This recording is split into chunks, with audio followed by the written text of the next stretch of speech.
दिवशी दोरी हरिनामाचा खिचडी काला प्रेमी मोहिला साधने चवी चवी घेऊ घास ब्रह्मरस आवडी हरिनामाचा खिचडी काला प्रेमी मोहिला साधने तुका म्हणे गोड लागे तुका म्हणे गोड लागे तो तो मागे रसना हरिनामाचा खिचडी काला प्रेमी मोहिला साधने पांडुरंगा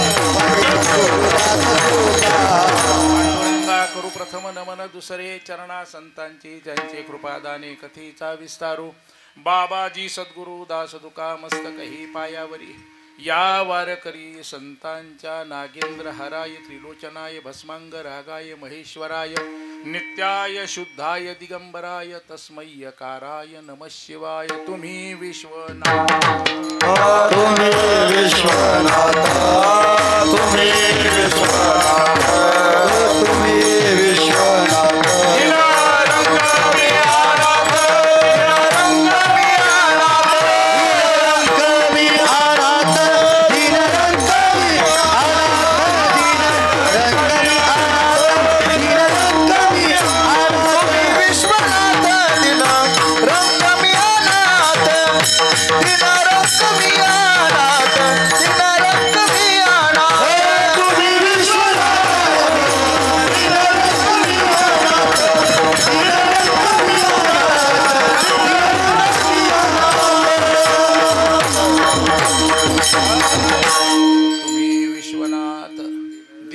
कमी अनाथ महाराज म्हणतात की मी तुमच्या जवळ पाया पडिलो बराडी महाराज म्हणतात बराडी या रूपाने जीवनामध्ये काही भाव प्रकट करतात तसा हा प्रतिवर्षाप्रमाणे चाललेला अखंड हरिनाम सप्ताह जो शिव महापुराणाने वास्तविक वाता भगवान शंकराच्या चरणाजवळ बसून केलेला थोडासा स्थलांतरित का होत नाही पण त्याच श्रद्धेने म्हणून असा हा सांगतेचा प्रसंग अंतःकरणात घेऊन आज काला प्रसंग आणि काला प्रसंगाबरोबर घाईचाही प्रसंग विठाला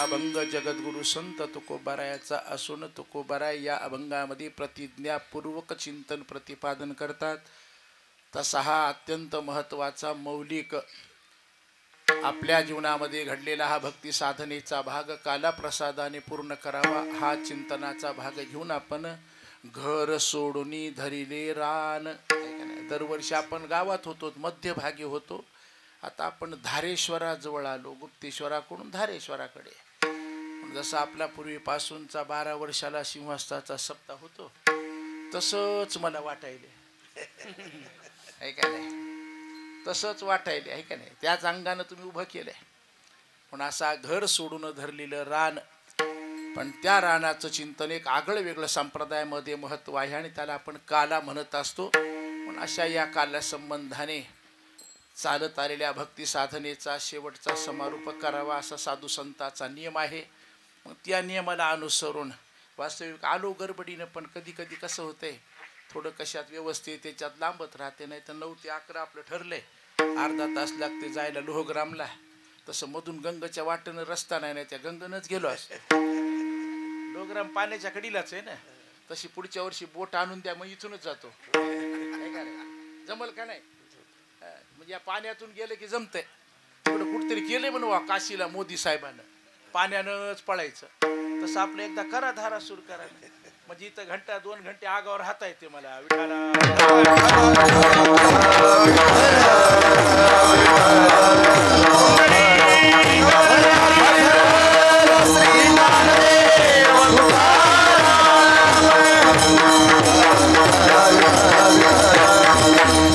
सगळ्याच वेळेचं चिंतन आपण करूया त्या प्रसंगाने आज हा आगळा वेगळा आमच्या अत्यंत तरुणाच्या अंतःकरणात बसलेला सर्वांच्या अमूल्य सहकार्यातून तन मन धन एकत्र करून अत्यंत आडी अडचणीतून बरेच उन्हाळे पावसाळे बऱ्याच वाहटुळी सहन केलेला बऱ्याच वाहटुळी म्हणायलो बरं अशा या सर्वतोपरी संघर्षातून आपली भक्ती प्रकट करण्याचं एक धैर्य धारिष्ट आपल्या या तरुण मंडळीमध्ये पाहायला मिळते आणि ही आपली तशी आपल्या गावची परंपरा आहे की आपल्या परंपरेमध्ये अनेक प्रसंग आले तरी सुद्धा आपली मूळ परंपरा वारकरी संप्रदायाची ती जपणं हे तुमचं आमचं सर्वांचं कर्तव्य आहे.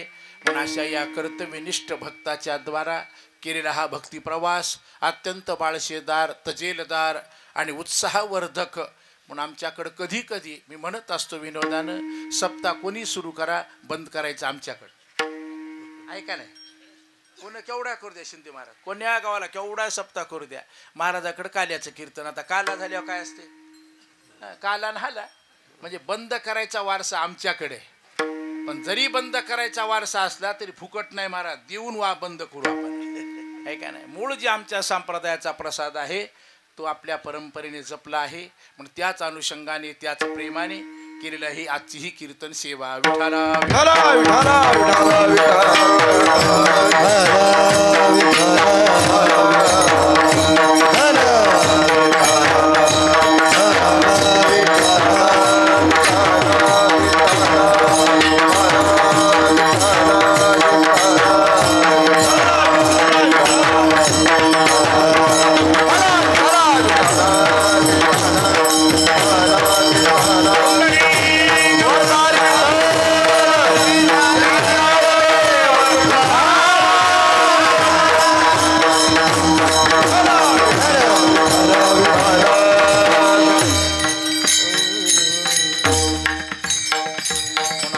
समारोप म्हणजे आपल्या भाषेत पगारीचा दिवस असतो तसा हा वारकरी संप्रदायातला बहुमोल प्रसाद वर्णन केला. सकल वेदांत शास्त्रामध्ये या प्रसादाकरता काही व्यवस्था उभ्या केल्या आणि तो त्या व्यवस्थेत कारण त्याला अवस्था संबंधित असल्यामुळे व्यवस्था ही त्याच मानाची असावी लागते म्हणून या व्यवस्थेचा अधिकार म्हणून आपल्याला 7 दिवस 8 दिवस केलेला भगवान भोळ्या शंकराच्या जवळ पारमार्थिक उपासनेचा भाग आहे.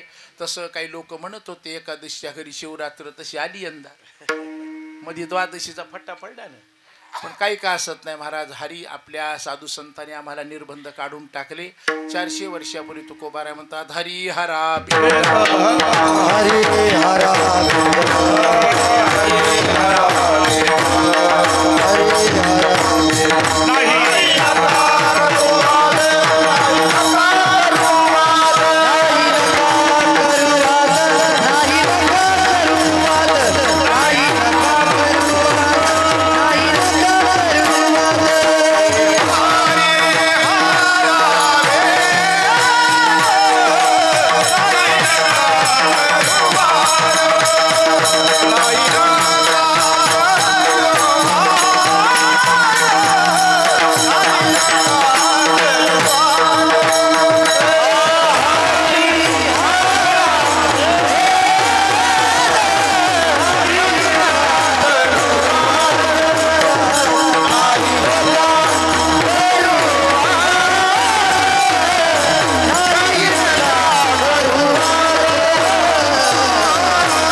उपाधी संबंधामध्ये साधू संतांनी त्याच काळामध्ये निर्बंध काढून टाकले. हरी हरा भेद नाही नका करू वाद का तर एक एकाचे हृदयी गोडी साखरेचे ठाई आहे का नाही.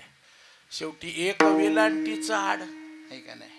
शेवटी किती फरक झालाय थोडसा वेलांटीचा फरक म्हणजे उपाधीचा फरक. विठाला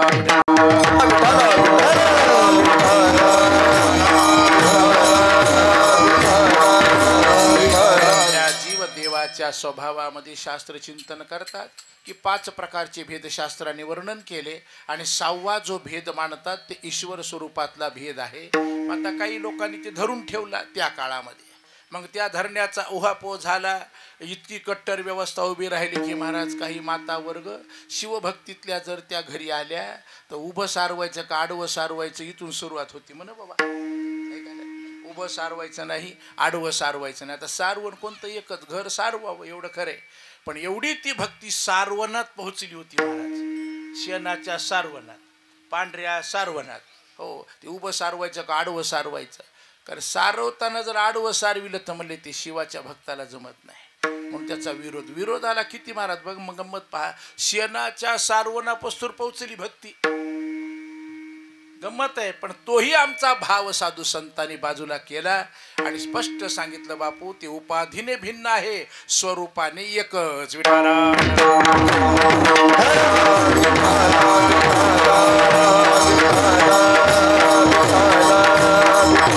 उपाधी भिन्नत्व हे विश्वातल्या व्यवस्थेतला तो भाग आहे.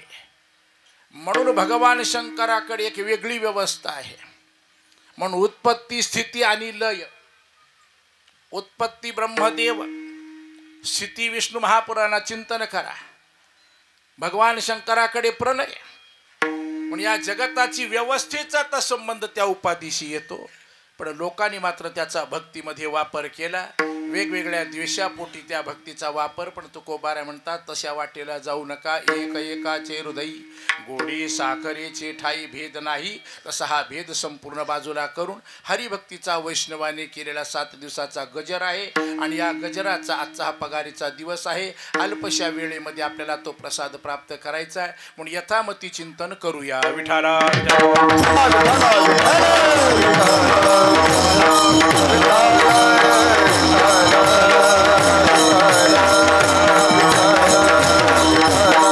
असा हा भव्य दिव्य कार्यक्रम, त्याची सांगता काला प्रसाद. आणि तो काला प्रसाद प्राप्त करण्याकरता आमच्या साधू संतांनी काही मार्ग वर्णन केले. कोणत्याही मार्गाने कोणती गोष्ट करू नये. जसं आता आमच्या गावकऱ्यांचं कौतुक केलं तेवढं कमी आहे. म्हणजे का कमी आहे बघा ना, किती प्राचीन काळातलं आमचं गुप्तेश्वराचं मंदिर आहे आणि त्याला तुमच्या सर्व संघर्षातून एक रूप देण्याचं सामर्थ्य आमच्या गावकरी मंडळीने दाखवलं.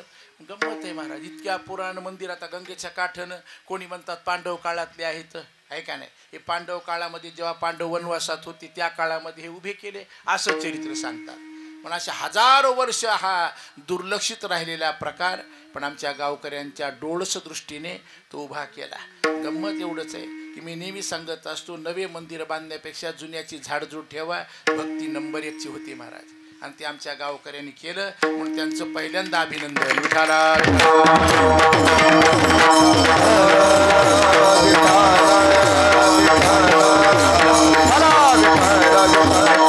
गावाचं वर्णन केलं तेवढं कमी आहे महाराज. का आमच्या इथे दक्षिण वाहिनी गोदावरी आहे असं ठिकाण म्हणजे धारासूर आहे, हे का नाही? दक्षिण वाहिनी आहे. आमच्या साधू संतांनी शास्त्रकारांनी पवित्र मानलेली आहे. म्हणून पवित्र मानण्याचे ठिकाण म्हणजे दक्षिण वाहिनी वाहणारी. जशी पंढरपूरला चंद्रभागा आपल्या वाड्याच्या पुढं दक्षिण वाहिनी आहे का नाही? चंद्रभागा वरी गेलं तर चंद्राच्या कोरीसारखी, म्हणून ती चंद्रभागा आहे. तसं इथं दक्षिण वाहिनी आहे. एवढं प्राचीन भगवान शंकराचं मंदिर आहे.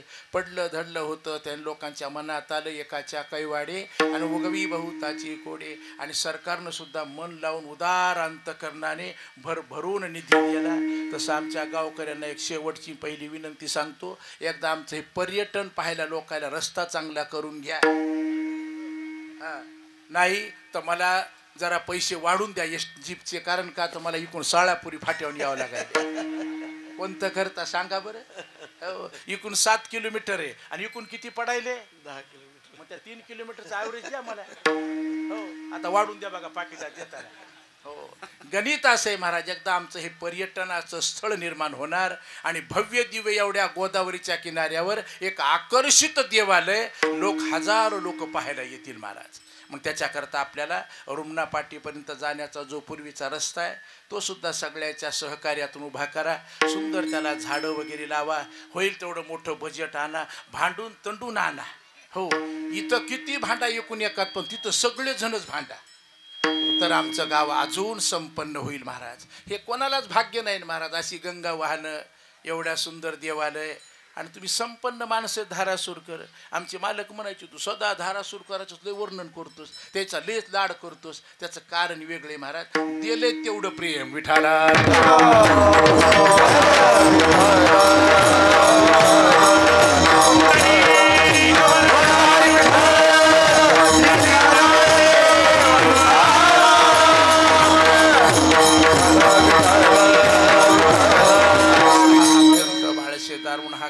प्रसंग आहे. खूप काही थांबा वाटतं, बरं वाटतंय, करमते पण खरे. पण आता पुढे बरेच गावं करत असतोत आपण. त्याप्रमाणे महाराज मग आज भगवंताच्या या कालाप्रसादाकरता कोणत्याही वाटेनं न जाता आम्हाला ठराविक वाट सांगितली आणि ती म्हणजे गोकुळात जायची. आणि गोकुळामध्ये जे घडलेला भक्तिव्यवहार आहे त्याचं आज बोलणं करावं, त्याच्या द्वारा चिंतन करावं म्हणून चरित्र ते उच्चार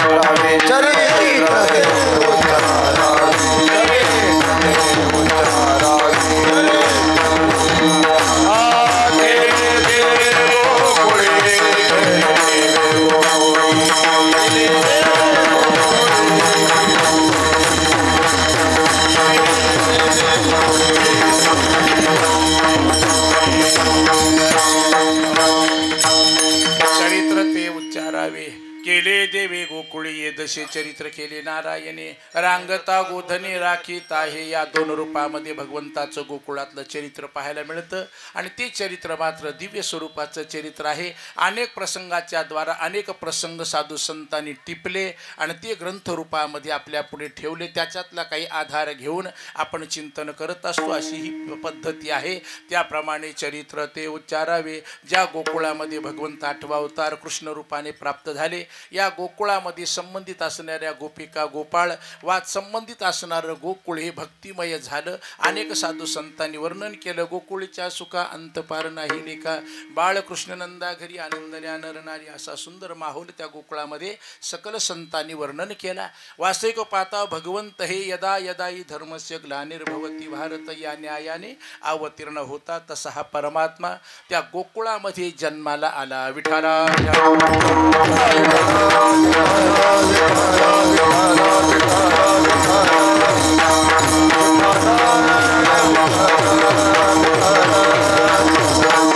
तसं हे जे देव जन्माला आला ते प्रमाणे जग जन्माला येत असतं आणि जग संबंधाने काही गोष्टी साधू संतांनी शास्त्रकारांनी वर्णन केल्या की त्या काही गोष्टी सगळ्यात चांगल्या जन्मत नसतात, काही वाईट गोष्टी जन्मत असतात.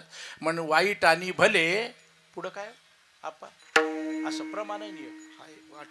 वाईट बी आहे जगामध्ये आणि भलं म्हणजे चांगलं सुद्धा आहे. पण या दोन्हीचा समन्वय आमच्या भगवंताच्या जीवनामध्ये पाहायला मिळतो. पूर्वी आमचे हरिभक्त परायण वैकुंठवासी माऊली महाराज ही गोष्ट आवर्जून सांगायचे आणि त्याला थोडंसं आपलं काय म्हणतात त्याला तेल मीठ लावून फोडणी लावून सांगायचे.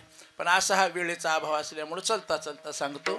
तसं जग निर्माण झालं आणि हे जग निर्माण करत असताना मग काही गोष्टी चांगल्या जन्माला आल्या आणि काही गोष्टी मात्र वाईट आल्या. मग त्या वाईट ज्या गोष्टी होत्या त्यांचा कोणीच अंगीकार करत नाही. काल नव्हता, आज नाही, उद्यासुद्धा नाही. मी नेहमी कीर्तनाला सांगत असतो, किती चोऱ्या करणारा चोर असू द्या, त्याला चोर म्हणणं आवडत नाही. गंमत पहा, वाईट वागणारा माणूस असू द्या, त्याला वाईट म्हणल्यावर राग येत आहे. म्हणजे कशामुळे वाईट वागायला? अरे तू वाईट वागायला ना, तू हो कीर्तनात बिडी वडायला, तू इथले सोडून सांगायला. मग आता बिडी वडल्या, बिडी वडायला, कीर्तनात वडायला वाईट आहे का चांगलं आहे?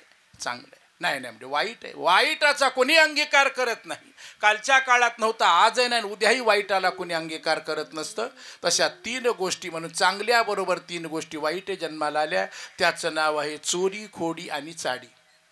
या 3 स्त्रिया जगात फिरू लागल्या. त्यांचा कोणीच अंगीकार करीत नव्हतं. त्या कंटाळून गेल्या. शेवटी चलतं फिरतं वर्तमानपत्र, त्यांचं नाव नारद महर्षी.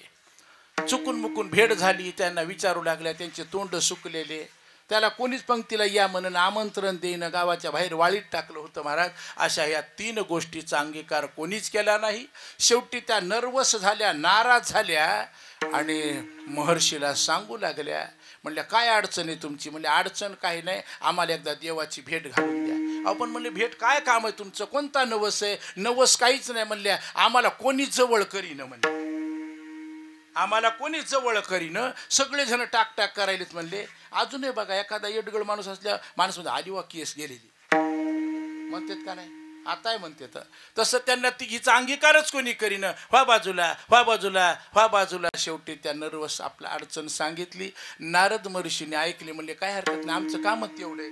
म्हणजे कोणतं काम आहे? तिथवर नेऊन घालायचं. हो, नाही जमलं तर भांडणाच्या रूपानं पण तिथवर नेऊन घालायचंच महाराज. आणि स्वभाव लोकाचा कानात तोंड लावल्यावर म्हणजे मला काहीतरी म्हणायले काय की. तसं आमच्या नारद महर्षीने त्या तिघीला भगवंताकडे नेलं. भगवंताला त्यांनी हात जोडले आणि सांगितलं, म्हणल्या देवा काही करा, आमची अडचण आहे का? म्हणजे अडचण काय तुमची? म्हणजे अडचण काहीच नाही. म्हणजे आम्हाला कोणी जवळ करीनं. हो दिसायला लय साजऱ्या, हो डाग डागिना नाक धरधर गोऱ्या पान सुंदर होत्या म्हणले महाराज. आणि काय की वाईट गोष्टी सुंदरच असतात आहे का नाही. रामायण कशावर झालं, सुंदर हरणावरच झालं की हो. हो हरण येडं वाकड होतं का खाली शिंगाचं होतं, नाही ना महाराज, चमकदार होतं महाराज. ते लांबून चमचम चमचम करू लागलं. माता सीतेची नजर गेली. फरक कशात आहे, वाईट गोष्टी दिसायला चांगल्या असतात पण भोगायला अवघड असतात. तसं त्या दिसायला साजऱ्या. देव म्हणू लागले अरे तुम्ही तेवढ्या चांगल्या चुंगल्या बऱ्या घरच्या दिसायल्या, खात्या पित्या घरच्या येतात आणि तुम्हाला असं कसं काय की माय म्हणले आमचं प्रारब्ध आडवं आहे का उभं आहे आम्हाला माहीत नाही, पण देवा आमची काहीतरी सोय लावा. शेवटी त्या तिघीजणांनी विनंती केली. मग देवाने आमच्या नारदाने थोडीशी शिफारस केली, म्हणा की करा काहीतरी. म्हणले देवा काहीतरी करा. पण आता म्हणजे आता शेवटी ज्यांना आणल्या त्याचा विचार केला ना देवाने. हो आता तो आणले बाबा इथवर डोक्यावर वज, मग हे तुला 4 आंबे राहू दे. तशा पद्धतीने आमच्या भगवंतांनी विचार केला. आता 16,108 आहेतच की, म्हणजे ह्या 3 अजून राहत्याल म्हणले. हो कुठंतरी कान्या कोपऱ्याला राहत्याल म्हणले. भगवंतांनी त्यांचा अंगीकार केला. बरी एवढा सांगितला म्हणले नारदा आता तुम्ही इथवर आणलंय, 1 तुम्हाला राहू द्या आणि 2 मला द्या. कोणत्या, होय चोरी आणि खोडी मला द्या आणि साडी तुमच्याकडे राहू द्या. मग तेव्हापासून मालकीन 1 तिकडं ह्या 2 इकडं. कोणत्या, हो एवढा मोठा महाराज परमात्मा चतुर, त्यांनी 2चा अंगीकार केला. आणि तो अंगीकार महाराज 8व्या अवतारामध्ये गोकुळात वापरला. विठाला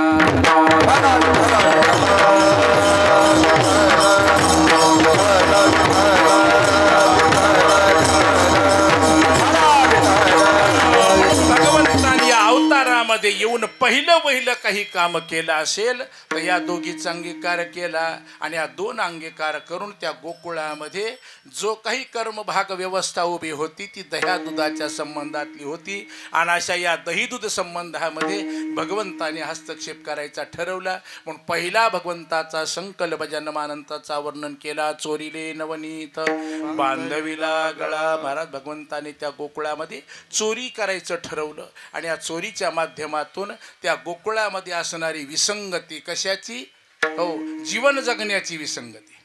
आजही पहा कधी कधी दयेच्या पोटी आपल्याला वाटतं एखादा गरीब मनुष्य रस्त्यावर उन्हात भीक मागायलाय आणि एखादा एसी गाडीमध्ये बसून टोस्ट खायलाय. फरक कशात आहे, कधी कधी मनाला भावत नाही महाराज. हो आणि हाच प्रश्न आमच्या पार्वती मातेने भगवंताला विचारला होता. मालक म्हणजे ही काय भानगडे म्हणल्या. हो एक इतकं श्रीमंत की किती मोजल्या नोटा तरी मशीनच खराब व्हायल्यात, इतकं श्रीमंत. आणि एक म्हणले महाराज एवढं दरिद्री कसं. हो तेव्हा आमच्या भगवान शंकराने आमच्या पार्वती मातेचा अट्टासकार ते स्त्री अट्ट होता.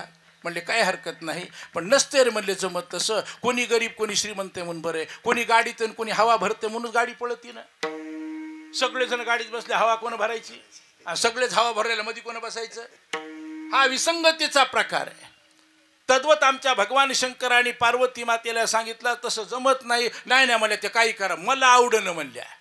म्हणल्या कसं काय, माझ्या घरात एवढी व्यवस्था आणि त्यांच्याकडं तशी का. तेव्हा आमच्या भगवंताची लीला असते महाराज, कळत नाही आपल्याला.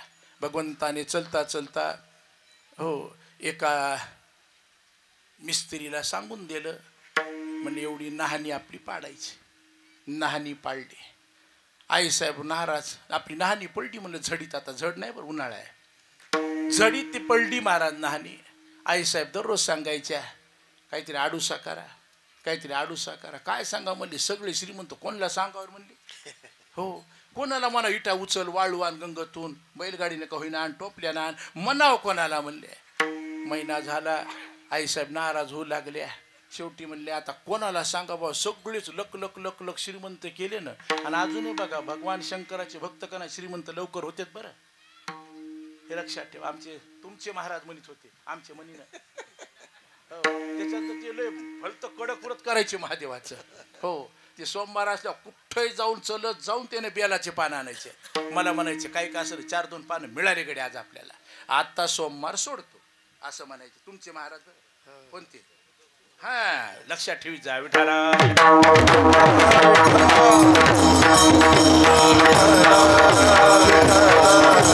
बरेच दिवस पार्वती माता आता आंघोळ कशी करावं संकट सगळं. गिराईक देवाचं भलतं घरी यायचं महाराज. हो शेवटी सांगावं लागलं ती नाली बांधून घ्या म्हणली तेवढी. आता बांधण्याकरता कोणाला तरी गरीब ठरवावं लागेल आणि ज्याला गरज आहे तेच येईल बांधायला. सांगण्याचा इतर तेवढा. नाहणी पडली, आडोसा उभा करायचा तर कोणीच नव्हतं. आईसाहेब नाराज झाल्या. नाही म्हणल्यावर देवा आहे ते जगातलं बरोबर आहे महाराज, हे विसंगत आहे का म्हणून ज्ञानी पुरुषाचं म्हणणं आहे जगामध्ये लहान मोठं आहे म्हणून जगाची व्यवस्था आहे, हे विसरता येणार नाही. आता भावना वेगळी म्हणून तर किती वर्षापासून गरिबी हटाव गरिबी हटाव गरिबी हटाव हे नारा कुठून जन्माला? हा दयेतून जन्माला महाराज. पण कोणीतरी गरीब असतं, कोणीतरी श्रीमंत असतं, कोणाला गरज आहे घेण्याची, कोणाला आहे देण्याची. ही व्यवस्था बिघडणं म्हणजे जगाचं बिघडणं. विठाला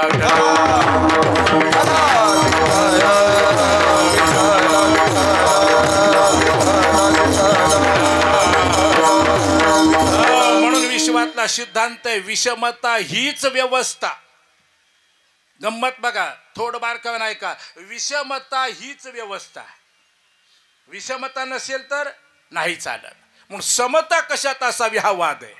म्हणून विषमता दृष्टीने चिंतन केलं तर तो भगवंत या 108 नाऱ्याच्या सोबत ह्या 2 नाऱ्या घेऊन त्या गोकुळातली विषमता संपवायला निघाला. आणि ती विषमता कोणती होती तर आहाराची होती, भुकेची होती. का जगातली सगळ्यात मोठी जर गरज कोणती असेल तर भूक आहे. विठाला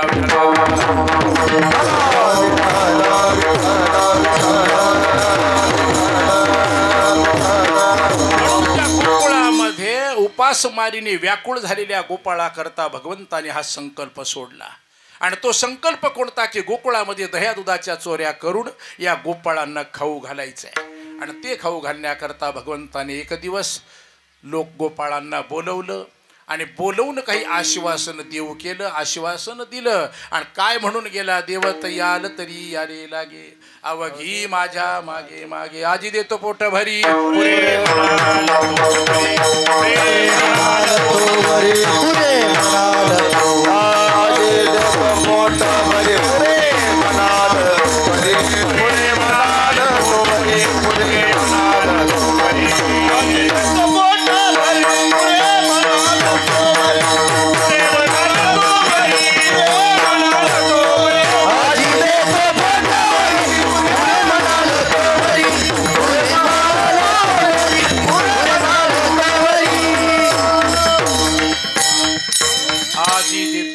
भरी पुरे म्हणाल तोवरी. भगवंताने गोपाळांना आमंत्रण दिलं आणि आमंत्रणामध्ये आता बारीक चिंतन पण वेळेचा अभाव म्हणून सांगत नाही. प्रसंग असा की तुम्हाला पोटभर खायला देतो याचा अर्थ हे उपाशी होते.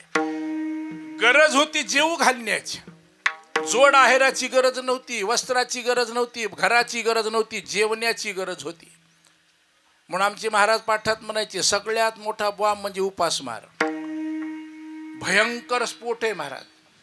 महाराज म्हणून गेले का नाही वितभर पोट आणि कोण त्याचा बोभाट आहे का नाही.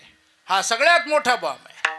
आणि गरिबीचा बॉम्ब, भुकेचा बॉम्ब मिटवण्याकरता भगवंताने त्या गोपाळांना आश्वासन दिलं याल तरी याले लागे, अवघी माझ्या मागे मागे. आजी देतो पोट भरी पुरे म्हणाल तोवरी. सर्व गोपाळ इच्छुक होते, सर्वांना त्याची गरज होती आणि ती गरज म्हणून सर्व गोपाळ तयार झाले. भगवंताने सांगितलं चला म्हणले या माझ्या मागं मागं. परमात्मा चालू लागला. पाठीमागे गोपाळ होते पण काही गोपाळ मात्र थोडेसे आळशी होते म्हणा की, आणि काही गोपाळ गडबड करणारे. आता आम्ही मगाशी पहिला घास घेतला की इकडून फोन आला सुरू करावं का, आता कोणतं बंद करावं हे सुरू करावं हेच कळलं. हे सांगायला काय हरकत, वाट्या भुरभुर होते विचारू नका. आता मध्ये चमचा होता. हे आता इतकं सोडून भजन गोड लागत आहे का? आणि पुन्हा 2 एका जोडानं आले ना, आवड मोठा झाला ना 2 दिवस झाले. आता इकडून फोन आला म्हणले महाराज सुरू करावं का, मला आमचं बंद करू का? मग जगात म्हणतात ना महाराज जेवणासारखा लाभ नाही, मरणासारखी हानी नाही महाराज. ती कधीच भरून निघत नाही. विठाला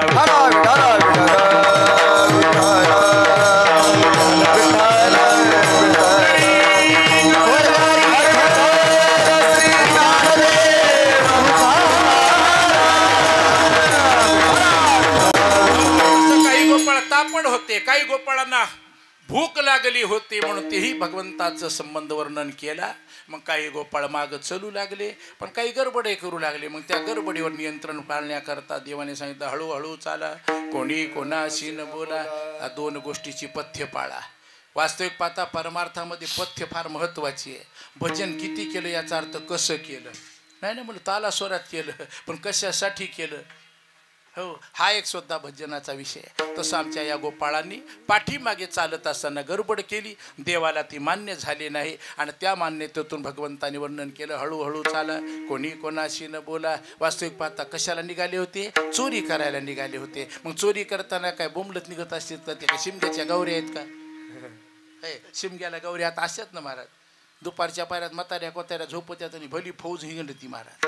मग कोणाचा परस, कोणाचं लाकूड, कोणाचा साठा मोलड्याला, कोणाची चाकजोडी, कोणाचं काय. आता आमच्या लहानपणचं सांगायला बरं. आता चाकजोड्या नेऊन काय उपयोगाच्या नाही. लोखंडाच्या चाकजोड्या येतात. त्या काळात लाकडाच्या, कोणाच्या गाडीचे धुरेत न्यायचे, कोणाच्या शिवलाटत न्यायचं पूर्वीच्या काळात. आणि त्याचा आनंद जास्त.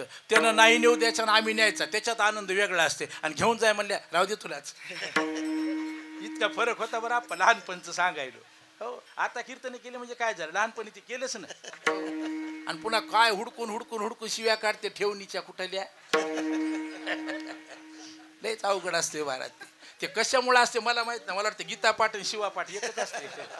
ऐकलं, आपलं मार्गशीर्ष महिन्यात गीता पाठ असते, आहे का नाही. ती गीता विसरू नये म्हणून. आणि शिमग्याला शिवा पाठ म्हणजे त्या विसरू नयेत म्हणून. ते आपल्या इकडंच आहे बरं. पंढरपूरकडे गेल्यावर शिव्या देत नाहीत महाराज. हो, त्यांना 5-10 रुपये द्यावं लागते त्या लेकरायला. नाही इळूभर दारात ते टिम टिम टिम टिम वाजवतात. माणसाला झोपू देत नाहीत, बोलू देत नाहीत. त्या आवाजानं कदरून जातात. बरं बारके बारके पिल्ले रागवता बी येत नाही. ते पुन्हा पुन्हा वाजवतात महाराज. पुढच्या दारातून हुसकिले की मागच्या खिडकीत येतात वाजवायला. त्याच्यामुळं आमच्या आईसाहेबांनी त्या 10-20 रुपये देऊन टाकायचे. दिवसभर यायचे नाही. दुसऱ्या दिवशी सकाळी आहेतच तर पुन्हा 20 रुपये. हो, असं महाराज एक वेगळी गंमत असती. तसं या गोपाळांनी गडबड करू लागले. आता गडबड म्हणल्यानंतर चाललो चोरीला, लोकाला कळू नये म्हणून. विठाला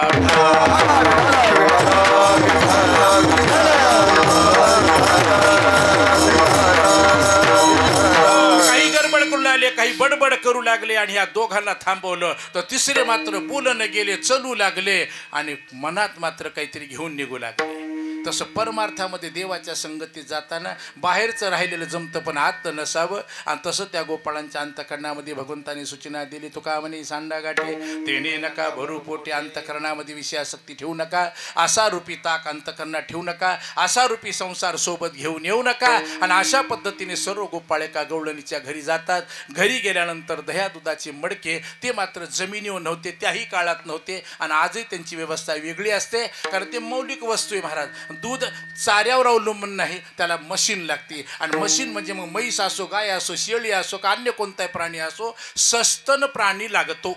सस्त का भाग नाही, लक्षात ठेवा. सस्तन म्हणजे ज्याला स्तन आहेत अशा प्राण्याकडून दुधाची उत्पत्ती होते. मग उंट असेल, हत्ती असेल, हे सगळे सस्तन प्राणी आहेत. तशा पद्धतीने ते दूध कडब्यानं तयार होत नाही, कडबा खाणारं जनावर लागते. विठाला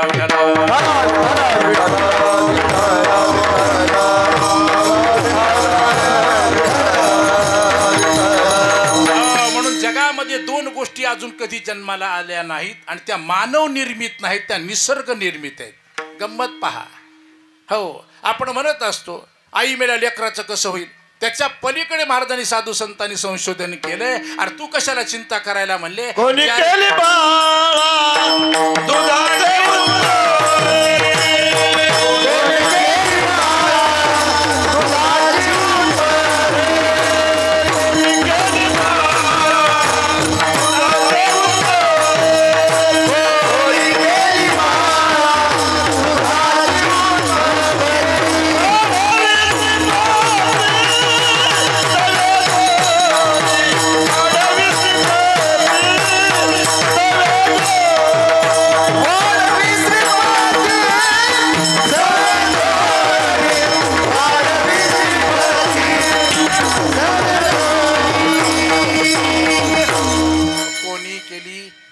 बाळा दुधाचे उत्पत्ती. आपण प्रश्न गंभीर करतो. आई वारली बाबा, लहानपणी आई वारली, लेकराचं कसं. पुढचं सांगू नको. मावशी पाजल म्हणून तर म्हणते माय मरून मावशी इथल्या सोडून बरं. हो, परिणामता महाराज दुधाचं चिंतन केलं तर दूध हे मानव निर्मित नाही, ते निसर्ग निर्मित आहे. हा दुधाची पावडर बनल, अनेक पदार्थ बनतील, ते मानव निर्मित असतील संकल्पनेतून. म्हणून जगातल्या 2 गोष्टी दुर्लभ आहेत. म्हणून मी सांगत असतो 2 गोष्टी खूप सांभाळाव्या लागतात. कोणत्या? तोंडातली लाळ आणि कासातलं दूध. तयार करता येत नाही. हा दुधाची बासुंदी करता येईल का हो? रात्रभर फ्रीज मध्ये ठेवता येईल, तापून ठेवता येईल, 8 दिवसाचं 15 दिवस राहील, महिनाभर दूध राहील. पण दूध तयार करता येत नाही. आमच्या लई मोठी कडब्याची वळई असेल, खपरी पेंड असेल, सरकीची पेंड असेल, पण म्हैस नसेल तर दूध होत नाही महाराज. म्हणजे दुर्लभ गोष्टी येतात, त्याची व्यवस्था वेगळी वर्णन केली. तसं लाळ मी नेहमी सांगत असतो, पुड्या खाणाऱ्याला सांगायलो टाकून देऊ नका बापू, त्याचा फॅक्टरी कुठंच नाही लाळीची. लाळ कधीच आपल्याला जन्मात तयार करता येत नाही. त्याचा पाऊच कोण्या दुकानावर मिळत नाही, आबाच्या मिळत नाही, अलीकडच्या आजी भाऊच्या मिळत नाही. सांगायलो तुम्हाला. नाही नाही, दुकानावर जातो आणि एक पाऊच घेऊन येतो, कायचा? लाळीचा. काय लाळ मिळत नसती महाराज. लाळ कधी जन्माला येत नाही, ती देवानेच द्यावी लागते. म्हणून या 2 गोष्टी जपा. विठाला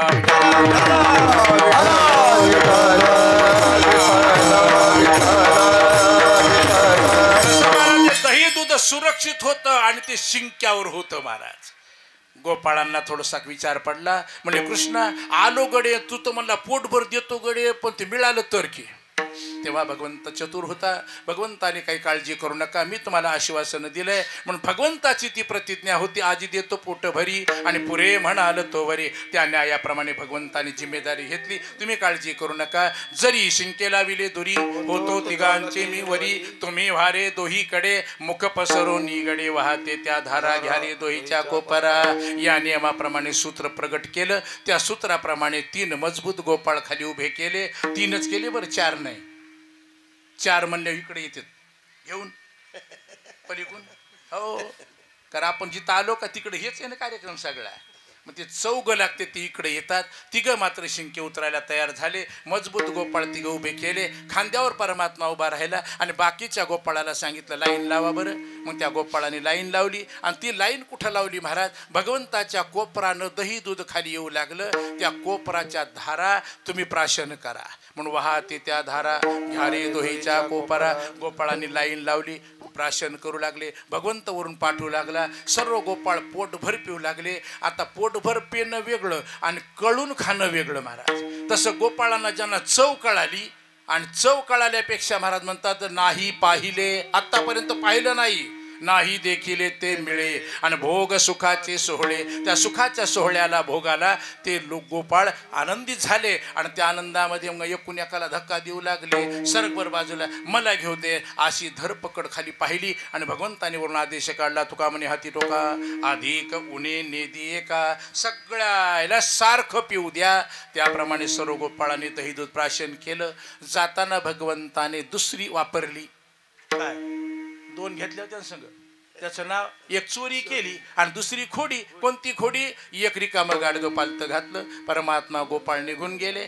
गवळण आली. गवळणीने ते गाडगं पाहिलं. आणि गाडगं पाहिल्यानंतर ती गवळण शहाणी होती, शास्त्र पाहणारी होती, शास्त्र मानणारी होती, चातुर्मास कीर्तन ऐकणारी होती, शुभ अशुभतेचं तिला ज्ञान होतं. आणि घरामध्ये आल्यानंतर ती गवळण सुग्रण ह्या दृष्टीने चिंतन केलं. गाडगं पालतं पाहिलं. आता ते गाडगं म्हणे ना दुधानं म्हटले, कारण ज्याच्यात दूध ठेवतात ते दुधानं. आणि असं दुधानं त्या गवळणीने पाहिलं. आणि पाहिल्यानंतर म्हणून गेले न सवे भगवंताने या चोरी केली आहे. आता चोरी केली म्हणावं तर पाहिलं नाही, आणि पाहिलं म्हणावं तर मग धरलं का नाही? विठाला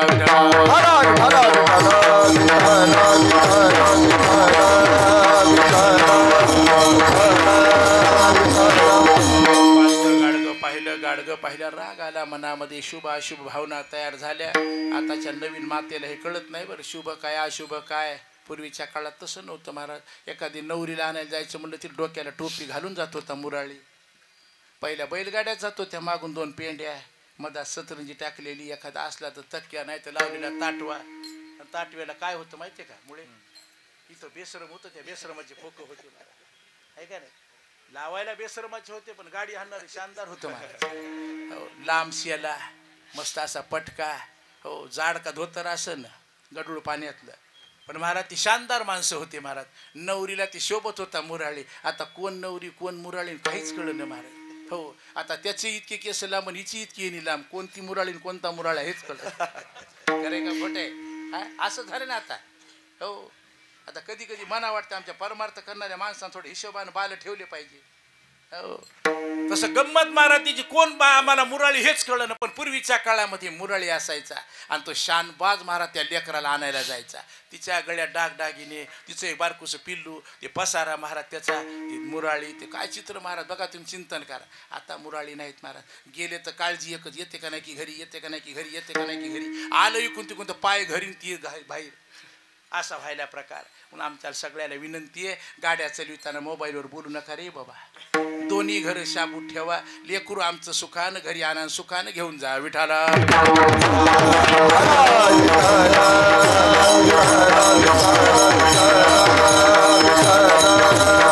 दोघीचा वापर भगवंताने केला. गाडगं पालत घातलं, गवळणीला राग आला. पाहिल्यानंतर ती सुगरण होती गवळण. महाराज पाहती गवळणी तवती पालती दुधानी. म्हणती नंदाची पोरे आजी चोरी केली खरे, भगवंताने चोरी केली. निश्चित केलं तया विननाशी नव्हे दुसरी आईशी, असा नाश करणारा दुसरा कोणी नाही. म्हणत म्हणत ती गवळण अधिक संतापली आणि एवढी संतापली तुकोबाराला शिव्या द्यायला प्रवृत्त झाली. आता तुकोबाराला कोण शिव्या दिल्या नाहीत महाराज, न देणारं पापी इथपर्यंत शिव्या दिल्या लोकांनी. आता मात्र जगद्गुरु तुकोबार आहे आणि त्यांचं नाव घेतलं बासुंदी जेवायला.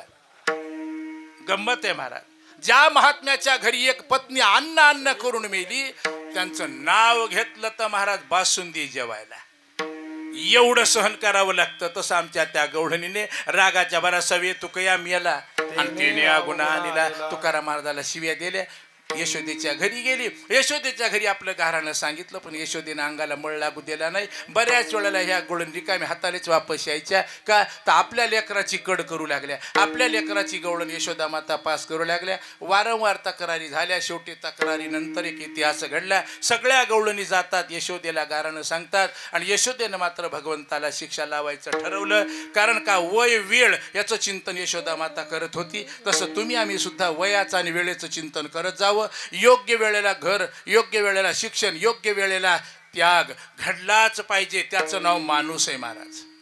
कोण्या वेळेला काय सोडावं याचं ज्ञान आम्हाला कळत नाही, म्हणून रामायण ऐकावं. आमच्या राजा दशरथाने चिंतन केलं की बापू आता एक पांढरा झालाय, आता आपलं हे काम नाही, आता सगळे गळून गेले तरी सोडीनच. इतकं आपण चिटकलोत गोचेडावाने. शरीराची कार्यक्षमता तोपर्यंत संसार. म्हणून तर शास्त्राने वर्णन केलंय, भोग भोगायचा असेल तर पाटव्य नावाचा धर्म असावा लागतो, तेव्हा त्याने त्याच्यात उतरलं पाहिजे. म्हणून तर पूर्वीच्या काळात ते कोण्या गाथ्या ते मला माहीत नाही, पण विशी विद्या आणि तिशी धन ही आमची व्यवस्था वर्णन केली.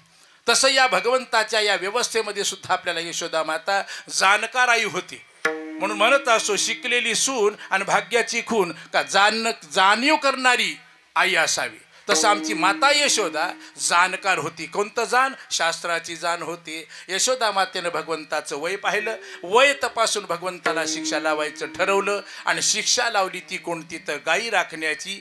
गायी राखण्याकरता तो परमात्मा वृंदावनामध्ये गेला आणि वृंदावनामध्ये बहुत दिवस गायी चारण्याचं कार्य परमात्मा करू लागला. हे करत असताना जो घडलेला प्रसंग आहे तद्वत तुकोबाराय वर्णन करतात. खांदी भार पोटी भूक काय खेळा याचे सुख, या संबंधामध्ये तुकोबाराय पुनरावृत्ती चिंतन करतात आणि ती अभंगाच्या पहिल्याच्या आता हे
तुकोबाराया बोलून गेले.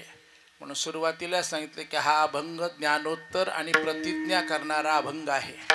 आता प्रतिज्ञा कोण करावी? ज्याच्यात बाहुबळ आहे, ज्याच्यामध्ये स्वतःचा आत्मविश्वास आहे, ज्याच्या त्या संबंधामध्ये ज्ञान आहे, अशाने प्रतिज्ञा करावी. पण प्रतिज्ञा आमच्या स्वातंत्र्य काळामध्ये लोकांनी केल्या ना महाराज, आहे का नाही?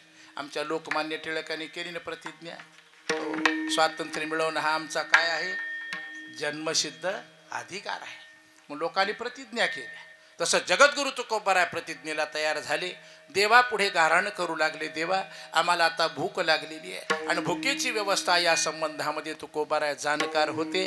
काहीतरी जीव असं वर्णन नाही केलं, निश्चित केलं आणि तेच आम्ही जीव याचा चिंतनाचा भाग म्हणून तुकोबाराय हे ज्ञानोत्तर मागणी करतात. आता हेची जेऊ सवे घेऊ शिदोरी, दोन प्रघात पाहायला मिळतात. तुकोबाराय जाणकार होते का ना? स्वभाव पहा, खादलेची खावे वाटे, भेटले भेटे आवडी. जसं संसारामध्ये व्यवहारदृष्ट्या शारीरिकदृष्ट्या चिंतन केलं तर एखादी गोष्ट जर आवडली तर आवड ही ज्ञानात निर्माण होते. एखाद्या गोष्टीचं ज्ञान झालं तर त्या ज्ञानाचा अनुभव म्हणून पुन्हा तीच मागणी केली जाते. हा सर्वसाधारण धर्म आहे.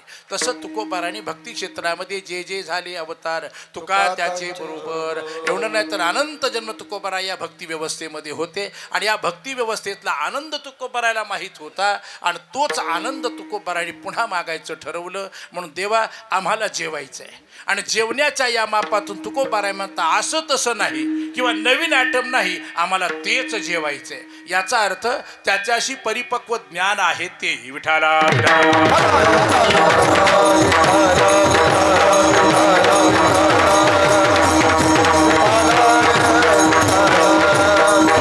वाचून आम्हाला दुसरं जेवण करायचं नाही. हा निर्णय प्रतिज्ञापूर्वक तुकोबारायने करून टाकला. आता हेची जेवू म्हणजे मागचा कारणभाव, मागची संबंध जोडून घेऊन आता हेची जेवू.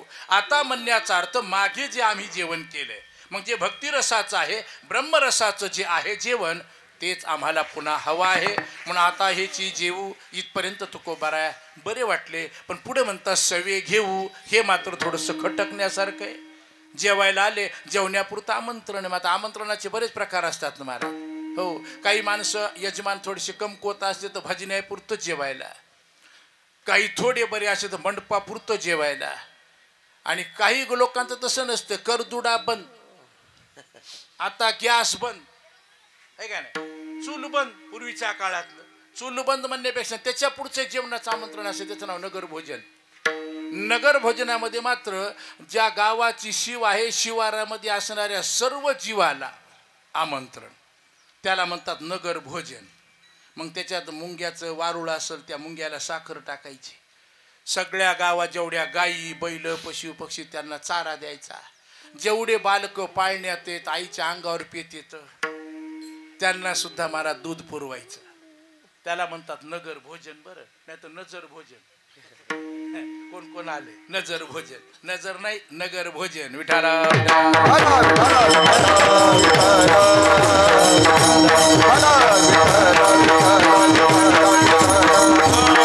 कुवतीप्रमाणे आपल्या आर्थिक व्यवस्थेप्रमाणे. हो, आणि आजकाल अवघड झाले. गाव जीव घालायचं अवघड नाही, तेवढी आमच्याकडे संपन्नता आहे. पण आम्ही कुठं दमलो तिथं सगळेच कमरो हात देऊन उभं राहिलेत. वाढायचं कोणी? म्हणून आपले लग्न कुठं चालले जातात? मंगल कार्यालयात, आहे का नाही? मग जेवण्या सगट, फरशा पुसण्या सगट, दाढी कटिंगी, सगळे कपडे नेसवण्या सगट, आहे का नाही? कशामुळं? माणसं नाही. पहिली आत्या घरी यायची 2-4 दिवस अगोदरच. ती त्या घरच्या लेकराला साड्या नेसो, ह्याला नाव घाल, त्याला धू घाल, हे कर ते कर ग. आता काय चालेल? 10-5 मामे फिमे इकडले तिकडले, 2-4 घागरी घेऊन गंगाला पाणी आणायला. हो, ते हळदी जेवण ते वगैरे वगैरे कार्यक्रम होतो. ते मला घरच्या घरी देव बरं करी. आता कोणीच नाही बरं करी म्हणून चालले पंढरी. अवघड आहे महाराज आत्ताच्या काळात. लोक कमरो हात देऊन हे वाढणं ते बकेट का ऑटोमॅटिक पडेल का काय? बकेट उचलावं लागेल महाराज. तसं जेवणाचे प्रकार आहेत. ज्याच्या परिस्थिती आहे त्यांनी गाव जीव घालावं. मग तसे भोजनाचं सुद्धा आमंत्रण. पण तुकोबारायचं मात्र थोडंसं आमंत्रण वेगळं आहे. का तुकोबाराय म्हणतात सवे घेऊ शिदोरी. सवे घेऊ हे मात्र थोडंसं वेगळं आहे. पण ते शास्त्र भाव वर्णन करतात की आम्हाला जरी आमचं भूक मिळली असेल, पोटभर झालं असेल, तर न जाणो पुन्हा भूक लागेल. मग ती भूक आम्हाला बाधा होऊ नये याच्याकरता सवे घेऊ शिदोरे, आपण जेवण करूया आणि पुन्हा आपण सोबत घेऊया, हे मात्र तुकोबारांनी प्रगट केलं. आता हे कोण घेऊया? महाराज म्हणतात ज्याने अनुभवाने पाहिले त्याने घेऊया. आणि मग ती कोणती शिदोरी? तुकोबाराय बोलून गेले अभंगाच्या दुसऱ्या हरिनामाचा खिचडी काला, हरिनामाचा खिचडी काला,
केलं. हरिनामाचा खिचडी काला, प्रेमे मोहिला साधने. महाराज म्हणतात हरी आणि हरीचं नाम म्हणजे दोन पदार्थाचं एकत्रीकरण, त्याला काला म्हटलंय. आणि असा हा काला आम्ही सोबत घेऊ. म्हणले का घेऊ? तर न जाणो पुन्हा भूक लागल, कुठंतरी गाडी अडचणीत आली तर आम्हाला ते असावं. म्हणून शिदोरी कोणती? तर हरिनामाचा खिचडी काला, असा हा पदार्थ आम्ही सोबत घेऊ आणि कदाचित वेळ प्रसंगाने त्याचा वापर आम्ही करू. मग असा हा प्रेमात्मक भक्तिभाव तुकोबाराय म्हणतात आम्ही पुन्हा घेऊ. म्हणून हरिनामाचा खिचडी काला, प्रेमे मोहिला साधने, त्याच्यामध्ये प्रेम नावाचं तूप टाकून आम्ही तो खिचडी काला सेवन करू. पण सेवन करू, पण ते सेवन करताना सुद्धा सूत्रचिंतन केलं आणि ते सूत्र चुकल्यामुळंच आपल्यात फजिती. महाराज माणूस पहिल्यापेक्षा खूप चांगलं खायलोत आपण, पण कशा संग काय खाऊ हे कळत नाही. ऐक ना, एका धर्माचे एका गुणाचे 4-4 पदार्थ, त्याला काळ वेळेचं चिंतन आहे. पूर्वीच्या काळात हे आमच्या माया 4 वाजल्यावर दह्याला हात लावत नव्हत्या, ताकाला हात लावत नव्हत्या, आंबट पदार्थाला नाही, ताक दही सुद्धा संग आणत नव्हत्या, इथपर्यंत काळजी करणाऱ्या. आताची आता कालच आमची शेजारी एक आमची किरायदार आहे, संध्याकाळी वाटीवर दही माझ्या देखत खायले आणि पुन्हा म्हणाले कसं आळसच आलं. आळस नाही, आता तुम्ही चोरी झाली तरी उठत नाहीत म्हणलं, प्रसंगाने खावं लागतं महाराज. तसं पूर्वीच्या काळात माया लय सांभाळायच्या जुन्या. बरं दिवस कल्ला, जनावर यायची टाईम झाली तर सख्खी बहीण जरी आली, नाही नाही नाही माय म्हणले आता उद्याचे ईर्जनाला, इतकी पथ्य पाळीत होत्या. आता खायला भरपूर आहे पण पथ्यच नाही आपल्याला. एका ताटात 4-4, 5-5 आंबट पदार्थ, एका ताटात 7-8 गोड पदार्थ, समगुणाचे पदार्थ, त्याची सुद्धा परिस्थिती चिंतनात घेत नाहीत. म्हणून आपण रोगाला बळी पडायलो. विठाला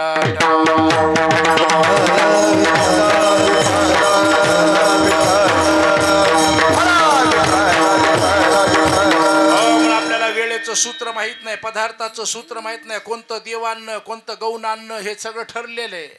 मग गोड पदार्थ वेदामध्ये आयुर्वेदात वर्णन केलंय, पहिल्यांदा गोड पदार्थ जेवायच्या आधी खाल्ला पाहिजे. आपला कार्यक्रम कसा आहे, सगळं खाल्ल्यावर गोड खातो म्हणून शुगरला लवकर सोपं होते. सगळ्या पदार्थामध्ये ती शुगर उतरल्या जाते, असे चिंतन आहेत. तसं वेदातलं चिंतन आहे महाराज, कोणतं पदार्थ सुरू करावा. मग त्या अन्नाचे नावं ठेवले, त्याला देवान्न म्हणतात. म्हणून आपण भातापासून सुरू करावं आणि देवान्नानेच त्याची सांगता करावी. गंमत आहे का नाही, सुरुवातीला भात आणि शेवटी भात. मग पहिला भात देवान्न आणि शेवटचा भात सासरवाडी अन्न म्हणते मग लोक. पुन्हा भात घेतल्यावर डबल भात घेतल्यावर सासरवाडी श्रीमंत होते. आता श्रीमंत नसून तर बसू देईन, पुन्हा श्रीमंत झाल्यावर इथल्या सोडून सांगायला माया आमच्या. बरं तशा नाहीत त्या. प्रसंगाने देवान्न कोणतं गौणान्न कोणतं हे आपल्याला ज्ञान राहिलं नाही महाराज. पण आपण सुरुवातीत घोळ झाला. पण तसं आमच्या जेवत असताना तुकोबाराय म्हणतात कसंही नाही. अभंगाच्या 3ऱ्या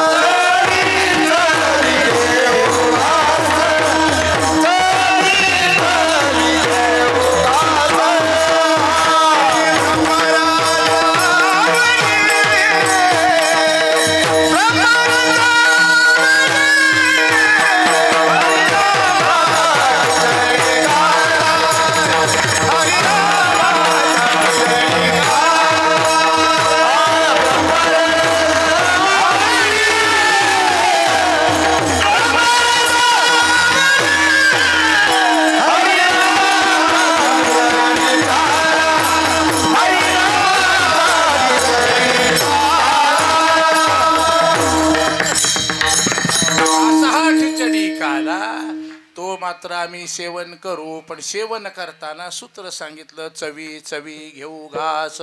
हो, ते जेवत असताना हो तोंडात दात किती असतात प्रत्येकाला? पडलेल्याला विचारीनं बरं, असणाऱ्याला 32 दात असतात महाराज.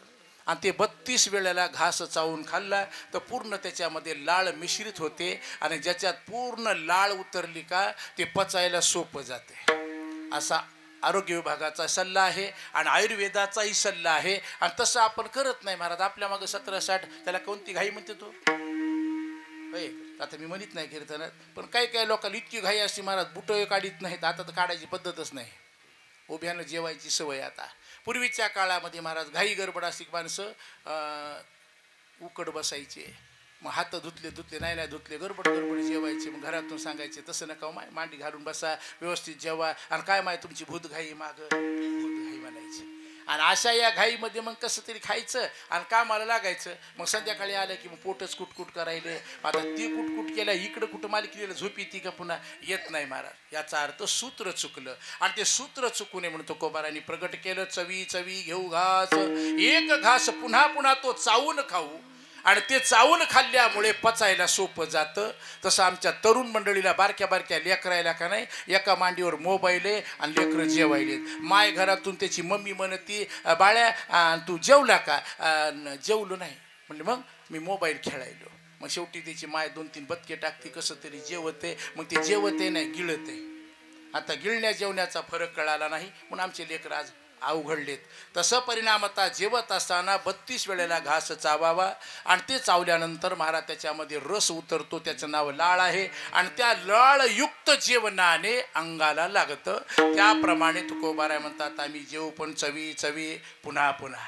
अर्थ एकदा ज्ञान लक्षणात्मक, एकदा प्रेम लक्षणात्मक, एकदा जाणीवपूर्वक आणि एकदा जाणण्यासाठी. लक्षात आलं का? 2 शास्त्रभाव प्रगट केले, एक जाणल्यानंतर आणि एक जाणण्यासाठी. जाणण्यासाठी नाही बरं, जाणला म्हणतात ते नाही, जाणण्यासाठी. मग काय जाणण्यासाठी? देव जाणण्यासाठी भक्ती, आणि देव जाणल्यानंतर भक्तीत फरक पडू नये म्हणून पुन्हा भक्ती. हा 2 भाव प्रगट केले, चवी चवी घेऊ घास आणि ब्रह्मरस आवडी. विचारपूर्वक, सारासार विचारपूर्वक भक्ती केली का मग त्यातून ब्रह्मरस निघतो. आणि ते ब्रह्मरस ज्याला ज्याला मिळाला, मग ब्रह्मरस गोडी जयाशी फावली, वासना निमाली समूळ ज्याची. मग ज्याला चव कळाली त्या त्या गोपाळांनी त्यांनी ते पुन्हा मागणं केलं. नव्हे उपजोनी पुढते येऊ, काला खाऊ दही भात, वैकुंठी तो ऐसे नाही.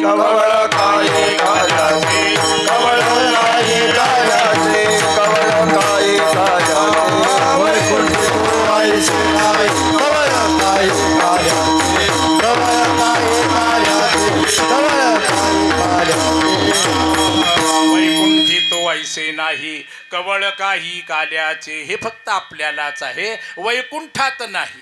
म्हणून याच्याकरता तुकोबाराय म्हणतात, ते कसं तरी नाही म्हणून या अवस्थेचं चिंतन केलं. चवी चवी घेऊ घास ब्रह्मरस आवडी. आणि अशा या पद्धतीने ज्यांनी हे सेवन केलं ते लोक पुन्हा त्याला मागण्याकरता प्रवृत्त झाले. नवे नवे घेईन मी जन्म, याच्यासाठी देवा तुझी चरणसेवा पांडुरंगा. तो भक्तिरस साकण्याकरता, भक्तिरसाचा आनंद, देवभक्तपणाचा सोहळा राबवण्याकरता वेळ आली तर त्यांनी एक नाकारलं आणि हे मात्र स्वीकारलं. गंमत पहा, अद्वैती तो नाही माझे समाधान, गोड हे चरण सेवा तुझी. का देवा, आम्हाला त्याच्यात अद्वैतामध्ये हा आनंद नाही, मग आम्हाला द्वैतच पाहिजे. आणि जेव्हा काम पडेल तेव्हा आम्ही मागू. हे 2 प्रकार साधू संतांच्या विचारात पाहायला मिळतात. म्हणून आज आम्हाला जे मिळालेला आनंद आहे, तुकोबाराय म्हणतात, तो पुन्हा पुन्हा मिळावा करिता आम्ही दुसरं सेवन करणार नाहीत. याचा हा सकल अर्थ चिंतनात येतो. म्हणून जे तुकोबारायांनी मागितलंय तेच तुम्हा आम्हाला मिळावं असं वाटत असेल. एकदा संप्रदायपूर्वक भजन करा. विठोबा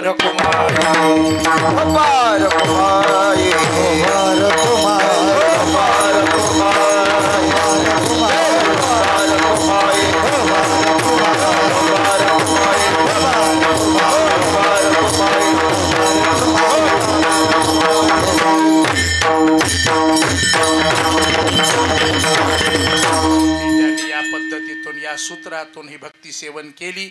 मग या सेवनाचा, या जेवणाचं समन्वय ज्याच्या जीवनामध्ये प्राप्त झाला अशा पद्धतीने ज्याने हे जेवण केलं, ज्याने हे श्रवण केलं, ज्याने हे जेवण केलं, या पद्धतीमध्ये तुकोबाराय म्हणतात त्याला त्याचं ज्ञान झालं. आणि ज्याला ज्ञान झालं का मग बघा बरं यंदा आम्हाला वरी अडचण आहे तरी सप्ताह बंद केला का नाही महाराज. सगळा पसारा उचलला आणि इकडं आणला.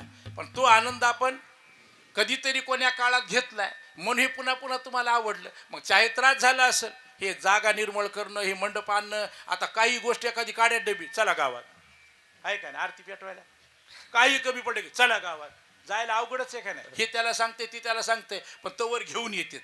सगळा हा खटाटोप का केला, तुम्हाला भक्तीचा आनंद कळाला. आणि त्या आनंदाचं द्योतक काय, ज्याला कळाला त्याने मागितला अभंगाच्या चौथ्याच्या. तुका म्हणे गोड लागे तुका म्हणे गोड लागे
ज्याला कळालं त्यानं मागितलं. म्हणून जेवण्यात सावधानता आणि भजनात व्यवस्था ही विचारात घेऊन केली का मग त्याचा अनुभव आनंद वेगळा आहे. तसं तुकोबाराने कोण मागितलं त्याचं उत्तर दिलं. ज्याला गोड कळालं, तिखट कळालं, आंबट कळालं, तुरट कळालं, मग काही मागितलं आणि काही त्यागलं. आपण जसं जेवताना मग हेच भाव आमचा परमार्थाशी लावायचा. ज्याला भक्तीचा आनंद कळाला, त्याचा आनंद मिळाला, तो अनुभव ज्याला प्राप्त झाला, मग तुका म्हणे गोड लागे तो ज्याला गोड लागे. मग आता मीठ बी गोड लागे का हो, चटणी बी गोड लागे का, साखर गोड लागे, गुळ गोड लागे, हे कळते कोणला. पण जे जे गोड लागलं नाही, ज्ञान संबंधाने चिंतन केलं, ज्याला ज्याच्यामध्ये आनंद झाला, मग ते त्या पुन्हा पुन्हा मागितलं. मग तुका म्हणे गोड लागे तो मागे रसना. मग आता फल मागायचं नाही तर त्याचा रस म्हणजे चव मागायची, मग आनंद मागायचा आहे. आणि या न्यायाने तुकोबाराने भगवंताकडून तो वृंदावनामध्ये मागून घेतला. मग त्या प्रसादाला आपण काला म्हणतो. असा काला ज्या गोपाळांनी पुन्हा पुन्हा तो मागितला, कारण तो काला भगवंताने वृंदावनाच्या तीरावर नेऊन सगळ्या परीक्षेत पास झाला त्याला दिला, कोणालाही दिला नाही. जे परीक्षेत चळमळ करू लागले, खिडकीतून बघू लागले, कॉफ्या करू लागले, त्याला सांगितलं माझी आहे तैसे पाहे, नाही तरी घरा जाई, चोरोनिया माये नवनीत आणावे. काही गोपाळांना तिकडं पाठवलं. काही गोपाळ मात्र मधी करू लागले, खालीवरी करू लागले, मधल्या मधीचे गाठीचे होते, त्यांना सांगितलं यांना गाई वळायला पाठवा. मग काहीला गाई वळायला पाठविलं. मग घाबरियाच्या मोडा काढ्या आणि धाडा भ्याडा वळतिया. जे भ्याड होते त्या गोपाळांना गाई वळायला पाठवलं. आणि काही गोपाळ लय त्रास देऊ लागले, त्यांना गावात पाठवलं. मग सगळ्या गोपाळांची परीक्षा घेतली, पण आमच्या साधू संतांची मात्र देवाने परीक्षा घेतली नाही, कारण ते एका काळात नाही, प्रत्येक अवतारात भगवंताच्या संगसुखात होते. म्हणून असं हे संगसुख भगवंताचा आनंद जे वृंदावनामध्ये भगवंताने या गोपाळांना, वासरांना, पशुपक्ष्यांना दिला, तोच आनंद तुम्हालाही मिळावा. असं जर वाटत असेल तर आपण सर्वांनी ज्ञानोबाराचं दोन्ही हाताने टाळी वाजून भजन करा. सेवा संपली, काल्याचा अभंग होईल. कोणी गडबड करू नका, कोणी दर्शनाच्या नादी लागू नका. जमलं तर मुखदर्शना भागवा, तसं जमच नाही गेलं तर एसटीला फुकटच आहे, पंढरपूरला जाऊनच या. हाय तोवर हात धुवून घ्या, पाणी गंग तवर, हे काय नाही. उद्या न जाणो कोण आलं कोण गेलं, एसटी बंद झाली तर त्याच्या करता मुळाचा असो विनोदाचा भाग ठेवा. तसं झालेली सेवा यथामती सेवा भगवंताच्या चरणी अर्पण करू. इथे थांबू. ज्ञानेश्वर